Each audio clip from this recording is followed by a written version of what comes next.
What is Dental Year? Dental Year is the leading marketing app in dentistry. Created by marketers, this resourceful platform helps your dental practice in a variety of ways. Content inspiration, real-time marketing ideas, tips on ROI with your current methods, fresh resources, and lots more.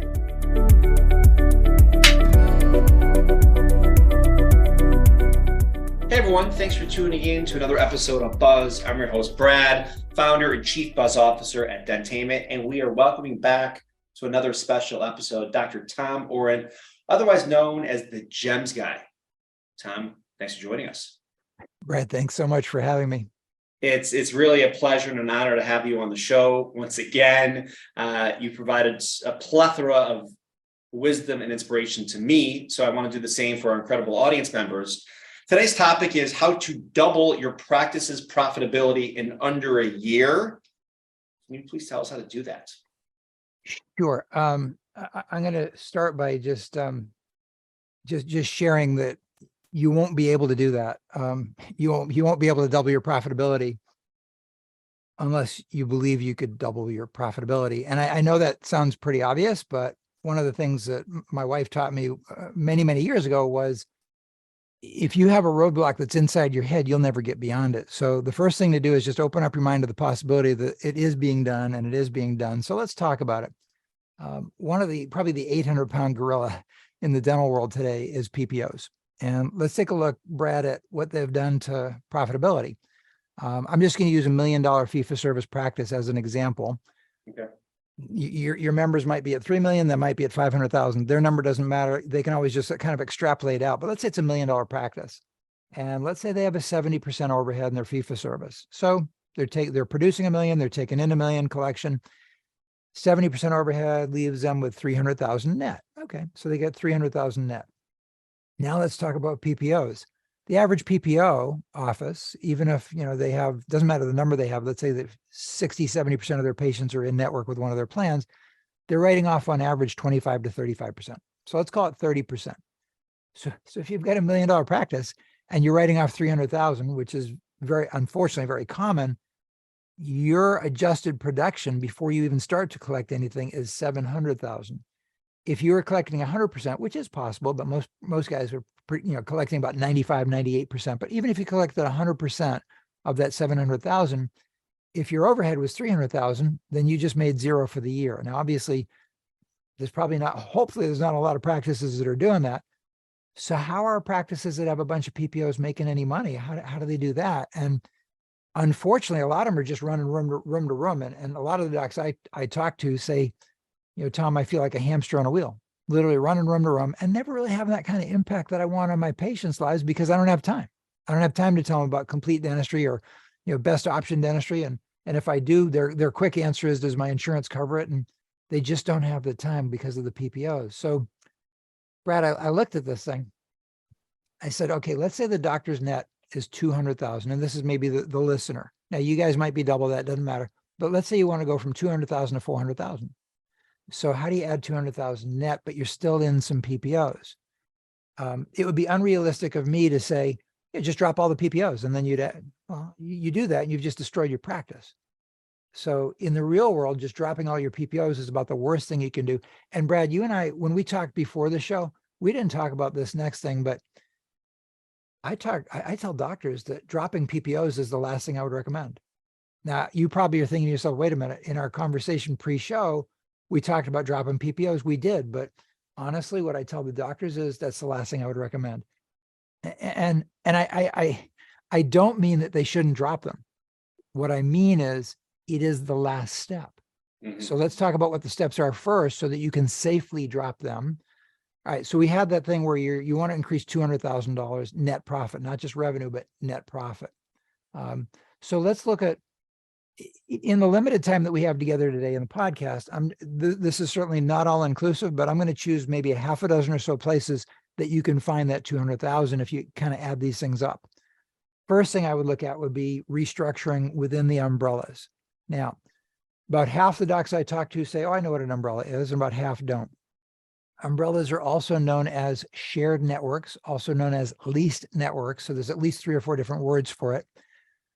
But the bottom line is an umbrella or a shared or leased network is when Mrs. Jones comes into your practice. She sits down. She's never been there before. You look at her PPO. She's not in network with one of your plans. She's got her own, but that PPO is not one of yours.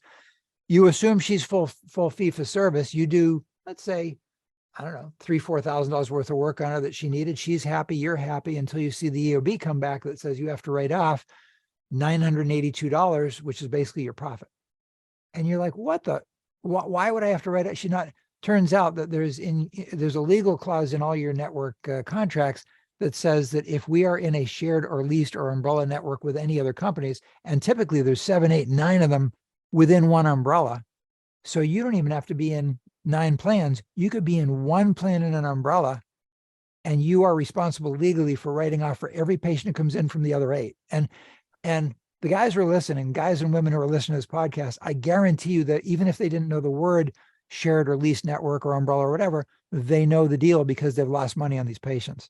So it is not within the scope of the time that we have together for me to tell you exactly how you can optimize within an umbrella. But the bottom line is, the wider your eyes are open to these things, the more places you know you can find money.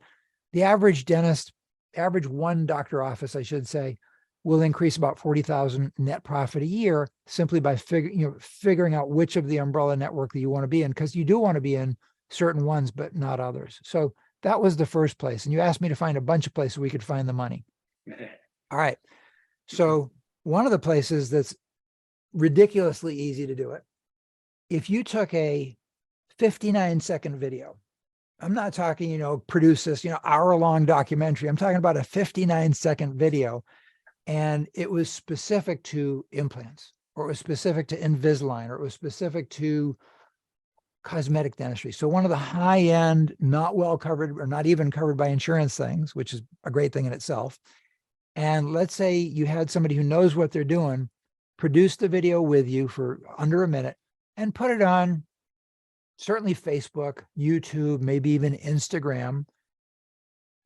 Brad, if you only got 5 new patients a month out of that, and the right agent, to be transparent, your agency does an amazing job doing those. So if you took and got just 5, not like 30 patients, like 5 patients a month out of that, so that's 5 a month times 12 months is 60 new patients from that particular type of a video on Instagram, Facebook, or YouTube. Now, I'm going to say, let's use $5,000 per patient as a low estimate. Now, people listening to this podcast, docs might be thinking this is $5,000. If it's implant case or a good cosmetic case, mine's going to be double or triple. I get it. But you and I both know, Brad, that some of those patients are going to show up, kick the tires, and never come back. So realistically, let's use a very low conservative number of 5,000. Those 5 patients per month times 5,000, that's 60 in a year times 5,000. That's $300,000 right there. Now, that's not all net, but I'll tell you, you don't have to spend any money on overhead other than the production. In other words, whatever you're paying the agency to create those, and the ad cost, and then the lab and supply. So you've got about maybe 20% overhead in that. When you take all those things together, of that $300,000 bump, you're looking at, and I'm going to do this without a calculator, you're probably looking at about $240,000 to $250,000 net. So you could, with that one thing, that's probably the biggest of the things I can come up with. But with that one thing, even while still in network, you could do that with, you could do your 200,000 net profit with that one thing. Let's look at some simple stuff. Brad, I just want to make sure you're not sleeping. Are you still awake? I am still here, my friend. This is fascinating. Okay. So I have an espresso right in front of me. I don't even need to sip anymore. I hear you. I'm drinking hot chocolate because, as you know, my voice isn't great. So I do drink some. I apologize to your audience because they'll hear me drinking time to time, but that's because I've got a little bit of vocal cord damage from talking too much over the years. There's so much wisdom here, Tom. No one even notices it. Let's talk about, you're very kind. Let's talk about something simple. In my 2 practices, we had 5 hygienists. We had 2 in the Framingham office and we had 3 in the Worcester office. The vast majority of dentists do not offer adult fluoride. Now, not all, but most dentists understand and appreciate or would agree that there is a major benefit for adults getting fluoride. So if dentists, most dentists, not all, but if most dentists would say, yeah, there's definitely advantage. And by the way, I don't have dental insurance. I go to a dentist regularly 3 to 4 times a year to a periodontist just to make sure my gums stay pristine, which they are. And every time I visit, I pay for fluoride. So I'm paying out of pocket adult fluoride because I understand the benefit for adults. I personally believe that it's more important for adults than kids. It's important for kids. I believe it's more important for adults, but without getting into an hour show on fluoride, the bottom line is we got 80% acceptance across the board for the 5 hygienists that we had. And I've seen that with our coaching members for the last 23 years we've been doing the program, that 80% is pretty typical out of pocket paid by adults. Now, before you kind of exclude yourself and say, well, yeah, but we're in an area of the country socioeconomically that's pretty depressed. And so it's different in my neighborhood. One example of a doctor we work with, Ginger Bratzel, was in Socorro, New Mexico, in the mountains where the indigenous Indian population, she told me they don't have any money. And if they did have any money, they wouldn't spend it on their teeth. Ginger was getting 80%, did amazingly well with that. Another doc, Jim Ryerson, was in Muscle Shoals, Alabama. I remember Amy, he had 3 hygienists. Amy was the lead hygienist, and she said they desperately need the help, but they don't have the money. And if they did have the same thing Ginger said, they wouldn't. They got 80% once we got into that. My dad's practice in Worcester, Massachusetts was in a really depressed part of Worcester. Actually, most of Worcester is pretty depressed. But anyway, his practice was in a pretty depressed area. And, when he was dying of cancer, unfortunately, he died pretty quickly. And he said, you got to help me take over the practice and help your mom out financially. So when Elizabeth and I took over that practice, we got 80% in an area that his staff said this will never work. So again, if you don't believe something is going to work, it'll never work. In fact, Wayne Gretzky says you miss 100% of the shots you don't take. Typically, you can get about $40,000 per full-time hygienist. So if you got 1 doctor, 1 hygienist, and you get an 80% acceptance of fluoride, adult paid out of pocket, and it's just a matter of the right presentation, graphics, verbal skills, but you'll get about $40,000 bump there. There's a place where you can get a much bigger bump, and that would be about anywhere from 100 to 150,000 or more. And that would be a minor tweak in recall retention. So front door is new patients, back door is recall retention. Let's say your doctors are using Weave or Solution Reach or Demand Force or Lighthouse 360 or Dentrix Ascend, any of those. And those are all good. Or Next Health. What's that? Or Next Health. Next Health. I recommend that they do use these. Yeah, so I'm not saying you shouldn't. You got to use those. Those are great. However, the reality is there's a number of patients who don't respond to traditional recall. So you could be doing all the stuff that's right, and even making a phone call now and then and sending out posts, so forth. So with my 2 practices, what I looked at was how can we train our team I call this boots on the ground guerrilla marketing. How can we train our team to engage with the ones who don't engage? Now, again, that's beyond the scope of a short podcast, but I do implore them to look at the math on this, because the math will make it worthwhile for you to figure it out. Here's the math. Let's say you could get even a couple a day back who aren't right now responding. So that's maybe 8 in a week. So it's not a huge number, 8 in a week.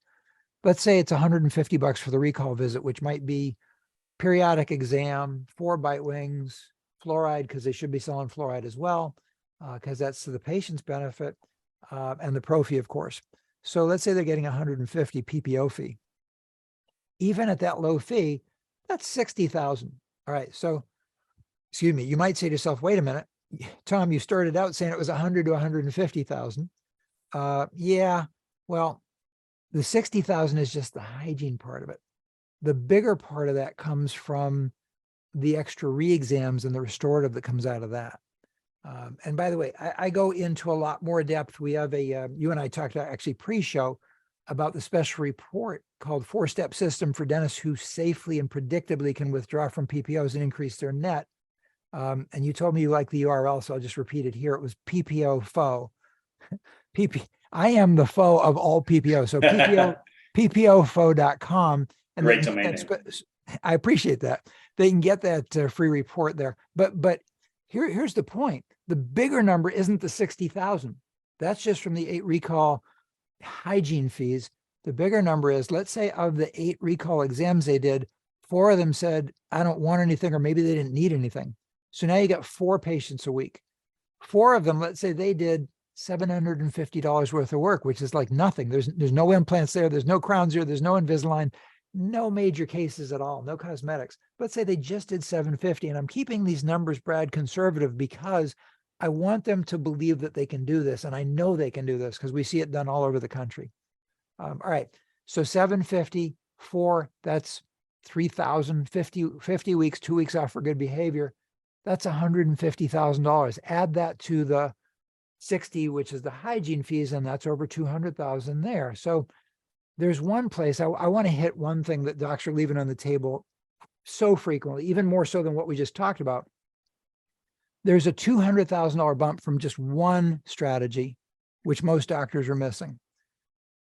Almost every doctor we've worked with in 23 years in our coaching program could add at least one more quadrant of complete dentistry. That's on laser, crowns, or implants, whatever the doctor feels is best in his or her hands for that patient. And it doesn't even have to be all 4 teeth. It might be 3 teeth. It's whatever you feel is necessary. And I'm not talking about fillings. I'm talking about quadrant prosthetic best option dentistry when you feel that that's the case. And again, I'll go back to the Gretzky quote, because you and I talked about the fact that that's just one of the best quotes we've ever heard. And that is, you miss 100% of the shots you don't take. So now the doc might say to himself or herself, my patients only want what insurance covers. Okay. So many years ago, my dad gave me a call and he said, I know you're busy in your practice, but 2 out of my 3 dentists just contracted some, I don't know, hepatitis C. I forget what it was, but they were sick. They weren't coming back for a while. He said, can you come out here and give me just 1 day a week, even for some production, so we don't die here on the stake financially? I said, sure.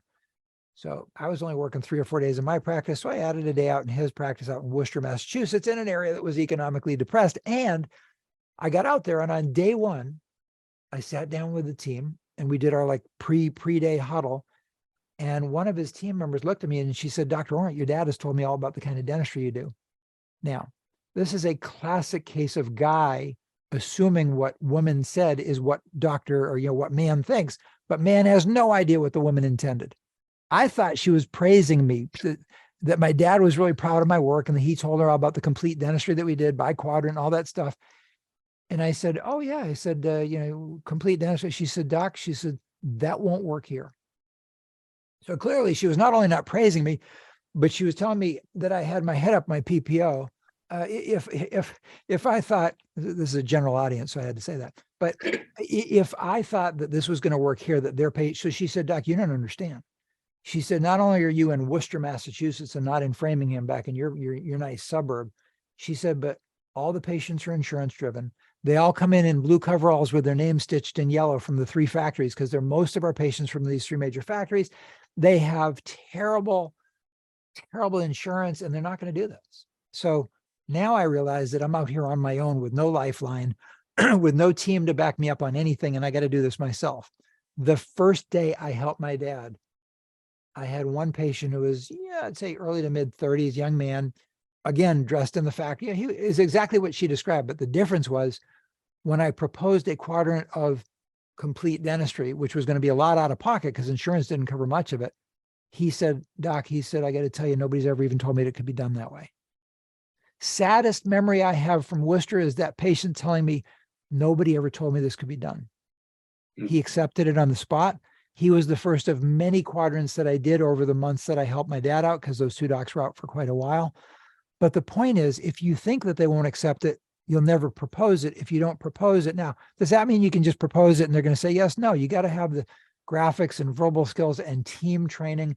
I use something called my theory of the bobbleheaded dog. Brad, do you know my theory of the bobbleheaded dog? I do not. You're about to. So my theory of the bobbleheaded dog is this, and the docs will recognize this. You'll recognize it. If I go into a recall exam and let's say Mary is my hygienist, and Mary's spoken with Mrs. Jones for the last hour or 45 minutes during the cleaning, and she didn't mention anything about those 3 teeth on the upper right, and I walk in, so the Mary thinks everything's just fine, and she's asymptomatic. She had no symptoms. I walk into the room as the doctor, and I say, you need $4,000 worth of work on the upper right. The first question out of Mary's mouth is going to be, are you buying a new Mercedes, or are you sending 2 kids to college on my mouth? Guaranteed she's going to say that. And even if she doesn't say it, she's thinking it. Yeah, for sure. Unfortunately, that's the way that society has conditioned the patients to think about the dentist, is that primarily it's about money and your health is second. Okay. So knowing that that is a reality, even if they don't say it, they're thinking it. Knowing that that's a reality, I trained my 5 hygienists that before I or any of my doctor associates, and we had 5 GPs, we had 3 in Worcester and 2 in Framingham, before the doctors would walk into the room in their hygiene re-exam, the hygienist had to have already talked to the patient about that worst quadrant, what they saw, and done, showed them presentation and graphics and then verbal skills, and make sure that before the doctor walks in the room, the patient gets why this is so important, why this is critical, that they take action on this, and why they take action on it now. All right. So the bobble-headed dog comes in when the doctor walks in the room and said, yeah, this is a big concern. I'm glad you called me in. And they shake their head up and down when the hygienist has gone through what they found and what they recommended. Now, some of the doctors may be thinking in the back of their mind, Tom, that may have worked well in Massachusetts, but in my state, the hygienist isn't allowed to diagnose or treat. Legally, they're not. My answer to that is there's not one of the states in the 50 states that allows that. It's not legal. So I'm not an attorney. Brad's not an attorney. We cannot give you legal advice. That's our disclaimer. Having said that, I'll tell you what I taught my hygienists when we teach our coaching members in Freedom Summit, what we teach them to say. And again, you'll have to check with your attorney if you want to use this, because we're not attorneys. But here it is. Before they say what they see, the diagnosis, and what they would recommend, the treatment plan, they say, Mrs. Jones, I'm a hygienist. I'm not a dentist, so I can't diagnose your treatment plan. But I've been working with Dr. Smith for 7 years or however many years it is. And when he walks in the room, I can tell you exactly what he's going to say. And then you go into exactly the verbal skills that you're going to do. But you've just said that I cannot diagnose your treatment plan. But here's what he's going to say. And then he walks in and he's like, yeah, I mean, I'm glad you called me in. That's a big concern. Okay. What does that do? What it does is it takes a 10 or 12 or maybe even longer minutes re-exam, and it drops it to about 3 to 5 minutes, because the hygienist has already done all the heavy lifting, and I'm the bobble-headed dog just shaking my head up and down. More important than shortening the length of time you need to be in the room, it increases conversion like gangbusters, because the doctor should never be the first person to introduce to the patient who's asymptomatic, who has no idea that they have a problem, the need for expensive care. All right. One more thing, and then we got to go. This is fascinating stuff. I appreciate that I really do appreciate that very much. So the one more thing I want to touch on is, okay, so Tom, that makes sense to me, but I honestly don't think our patients can afford it. So even if we did explain it right, and we went through the verbal skills and we had some graphics to show them to back it up, and even if we did the bobblehead and we do all that stuff, there's a significant percentage of our patients in our practice who simply couldn't afford $4,000 for a quadrant of their mouth, even if they could get Care Credit, Beneficial Capital One, or one of your favorites that you had mentioned a moment ago to me that I said many of our members use. Sunbit. Yeah. I mean, even if Sunbit would finance it, and you and I know Sunbit probably would finance that. Yeah. And they can get more information from you on how to get in touch with Sunbit if they want to find a company that has a very high percentage of acceptance, whereas the other companies that I just mentioned will turn down more than 50% of your patients, and Sunbit will take out of that 50 that they turn down, Sunbit will turn around and finance many of them seamlessly. All right. For sure. Yeah. So, but we're never even going to go to Sunbit or any of those companies if we don't believe that they could even afford to do it. So the last thing I'd like to share with you today and share with your listeners is a 2 or 3 minute proof that 95% of their patients actually could afford it if it were financed by, Sunbit or one of the companies. So here's my proof. The average quadrant, and again, it's going to be different in every office, but let's say it's 3 or 4 teeth and it's some onlays or crowns or buildups and crowns and an implant, whatever. Let's say it's $4,000. And again, doc, in your practice, it might be $3,000 or it might be $6,000. Most important is the concept. So let's say it's $4,000 for an easy math here. $4,000 financed by Sunbit over 60 months, depending on your credit rating, and it's going to change by the interest rate, but it might end up being $85 to $95 a month. It's going to be under $100 a month. Brad, does that make sense so far? Yep. Very much so. Cool. So it's under $100 a month. The average American family spends between $450 and $500 per month on 3 cell phones on average and cable or satellite TV.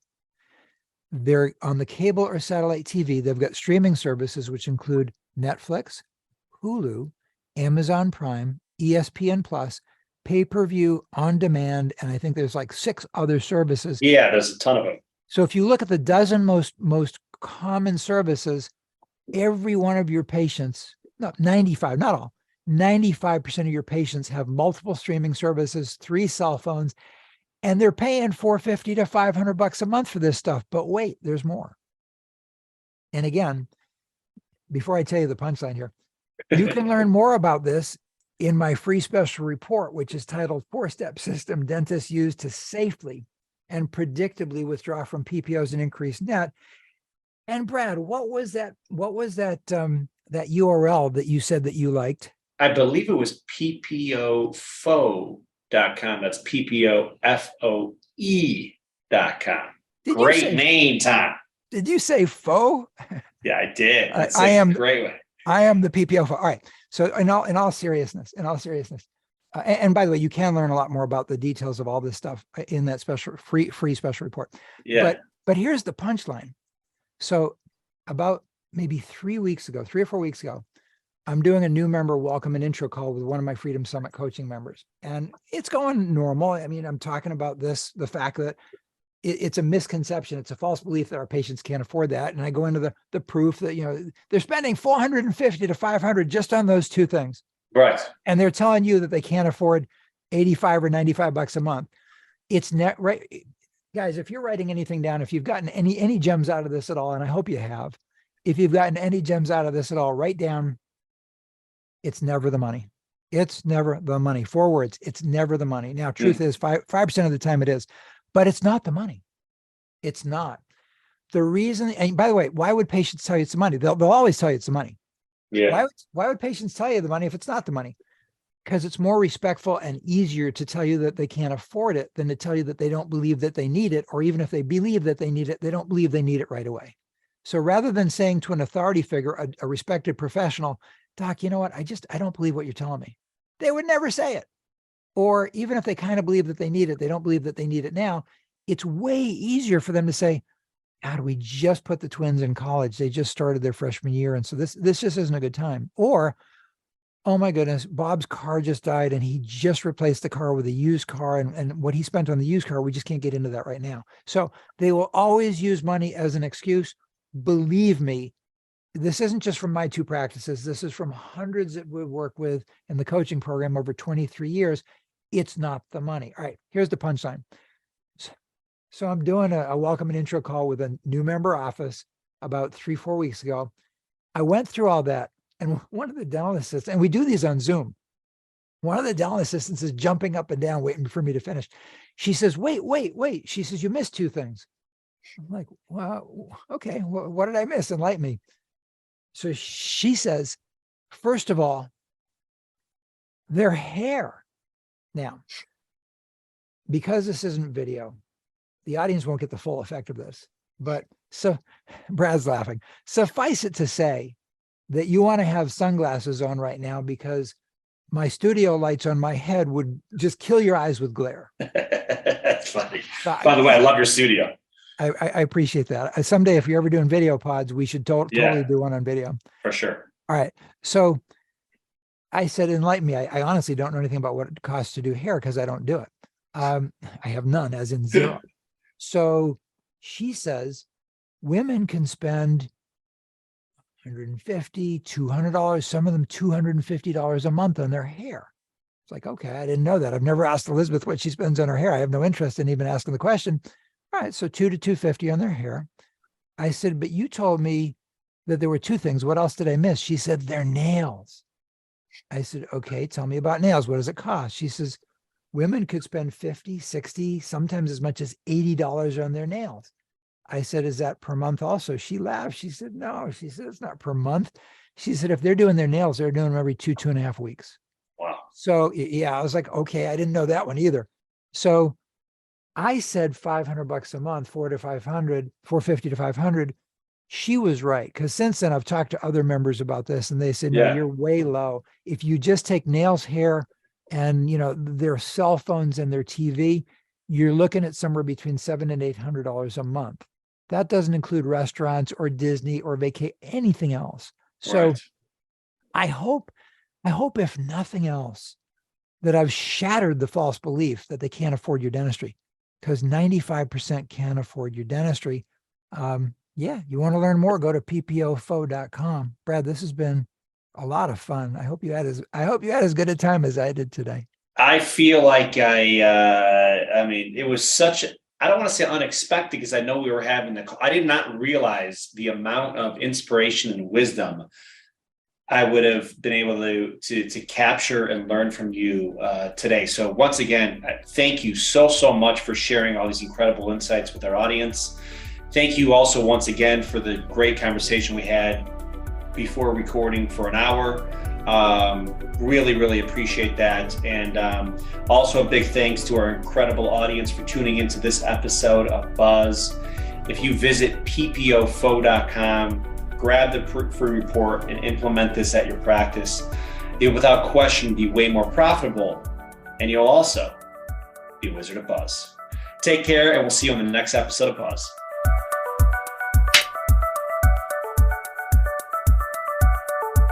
If you're looking for more reach, engagement, and conversion with your dental practice marketing, download the Dental Year app today.